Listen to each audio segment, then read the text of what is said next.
A call from the emergency room confirmed my girlfriend had been discovered unresponsive inside a hotel suite with her boss.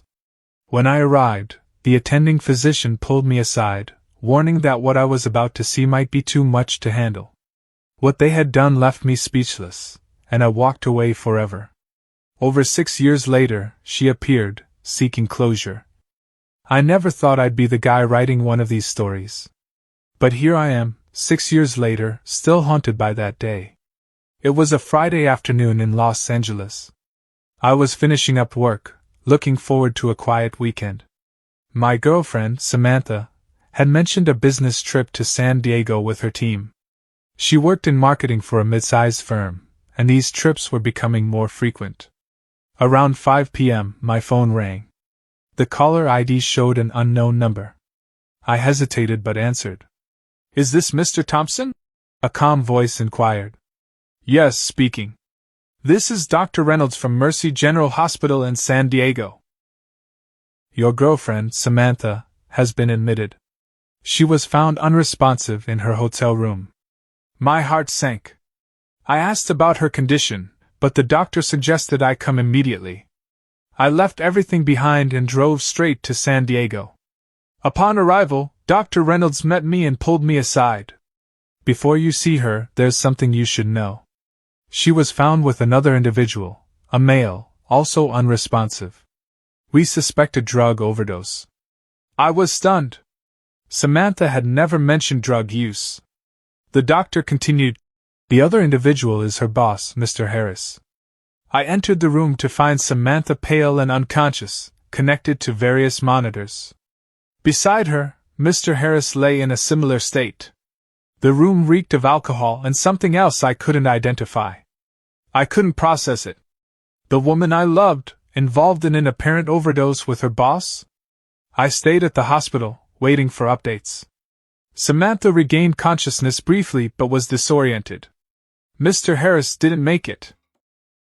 I left the hospital, numb. I didn't contact Samantha again. I couldn't face her or the betrayal. 6 years passed. I moved on, started a new life, and tried to forget. Then, out of the blue, I received a message. "Hi, it's Samantha. I know it's been years, but I need closure. Can we meet?" I ignored it. A week later, another message. "Please, I need to explain." I agreed to meet at a public park. Samantha looked different, older, more reserved. "I'm sorry," she began.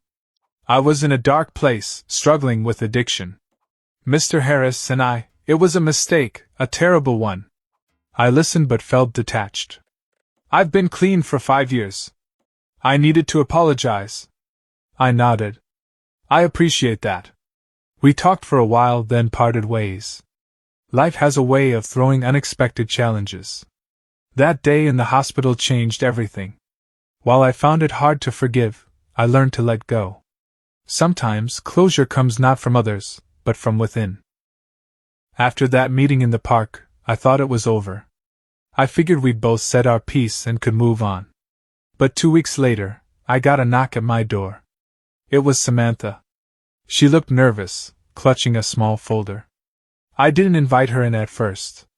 Just stood there, confused. "I didn't tell you everything," she said. "There's more. Please, can I come in?" Against my better judgment, I let her inside. We sat at my kitchen table. She laid the folder down in front of me.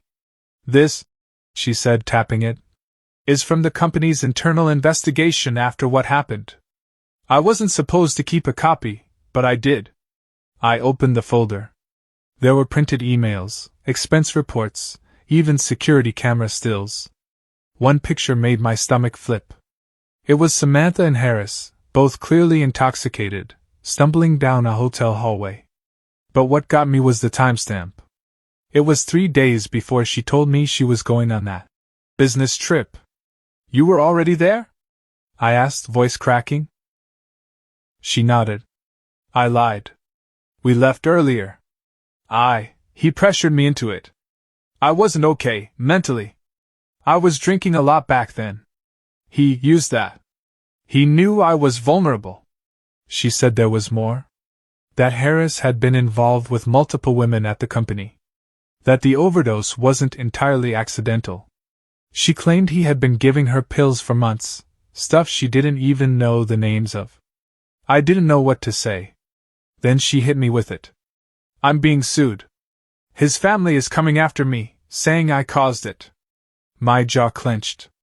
And you're telling me this because... I need a witness. Someone who knew me back then. They're painting me as some gold-digging addict who seduced him. I wasn't. I was a mess, yes, but I didn't do what they're saying. I stared at her. You think I'm going to help you? After all that?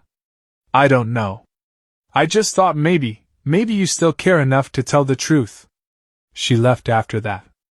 I didn't say yes. I didn't say no. A few days later, I started getting calls from a lawyer. Then reporters.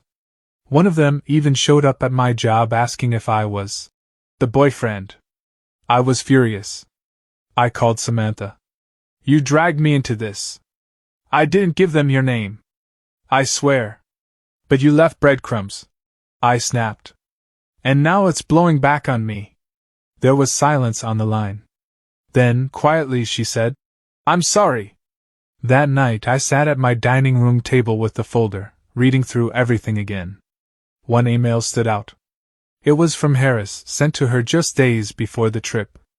Make sure you tell him it's just a standard conference. We don't want drama. I hadn't seen it before. My hands were shaking. This wasn't just cheating. This was planned.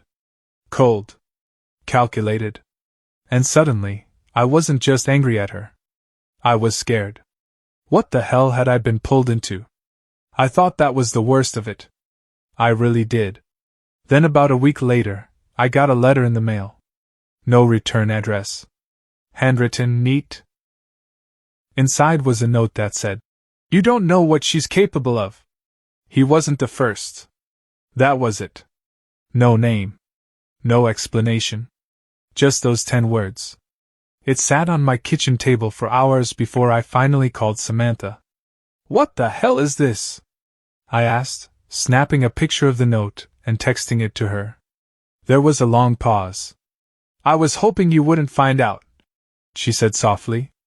I felt my stomach turn. Find out what? She sighed. There was someone before Harris. Years before. Another supervisor. I was barely 23. Same pattern. He was older, powerful, and I got caught up in it. That one didn't end with an overdose, but it ended ugly. And there was an investigation. She said it like she was admitting to speeding or forgetting to pay a bill. But this wasn't something minor. It wasn't a mistake. It was a pattern. Did you lie to me the whole time we were together? I asked. No, she said, and I could hear her voice shaking. But I was living a lie. I thought I had it under control. I didn't. I hung up. The next day, I was followed. I noticed a dark SUV trailing me when I left the grocery store. At first, I thought I was being paranoid. But then it showed up again when I was getting gas. And again when I took a detour through a side street just to be sure. I pulled into a police station parking lot, and the SUV kept going. That night, I called Samantha again. This time I was pissed. Are you being watched? Is someone following you? Her voice dropped. It's Harris's brother. He doesn't believe it was an overdose. He thinks I killed him. What? He's been harassing me for months. Private investigators, threats, all of it. That note you got? Probably him trying to get in your head. This was spiraling into something I didn't want any part of. You need to go to the police. I told her. I tried. There's no evidence. And I'm not exactly a sympathetic victim. It made sense in a twisted way. Her past, the overdose, the lawsuits.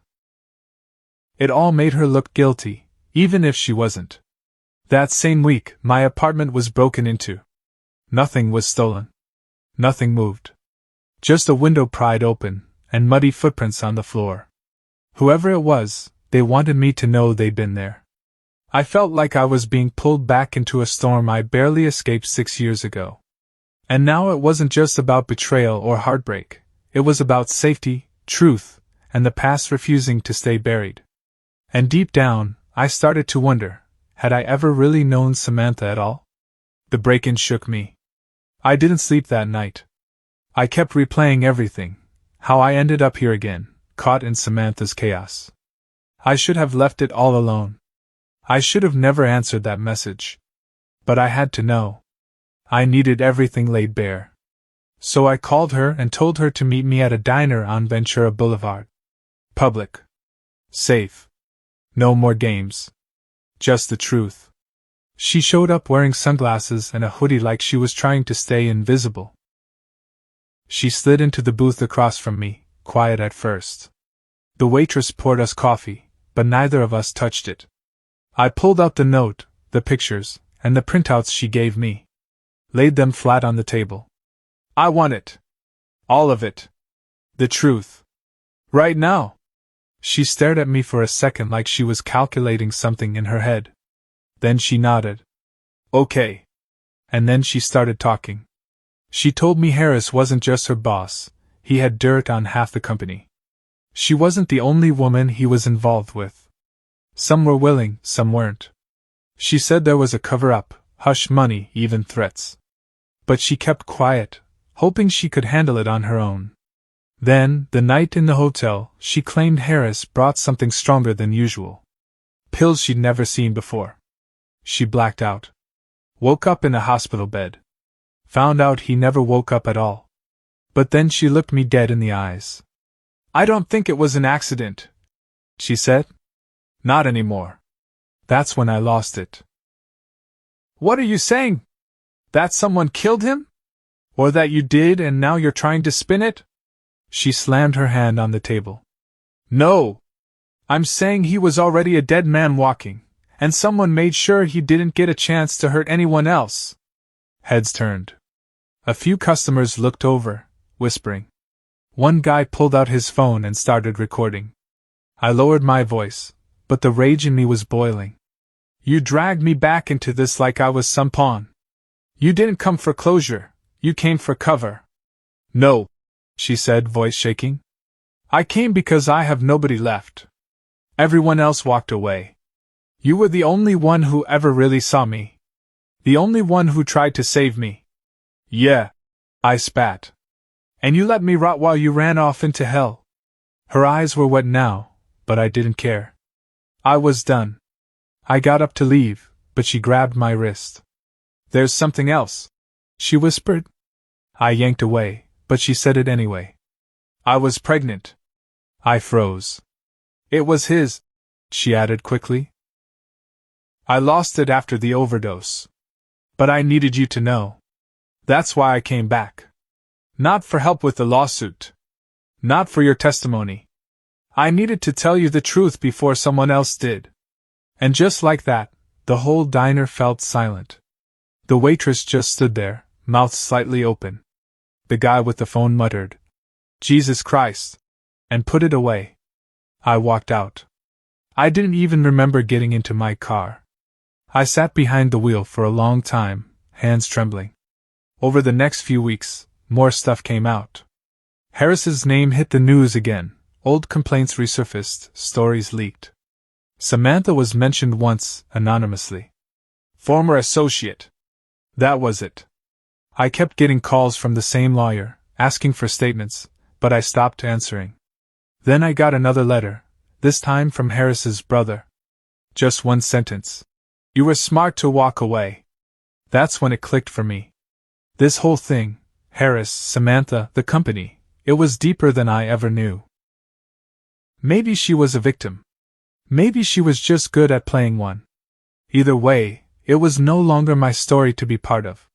Samantha tried reaching out one last time. I never replied. I moved to a different part of the city. Changed my number. Left everything behind. Do I regret ever loving her? Sometimes. But mostly, I regret not walking away sooner. She needed saving.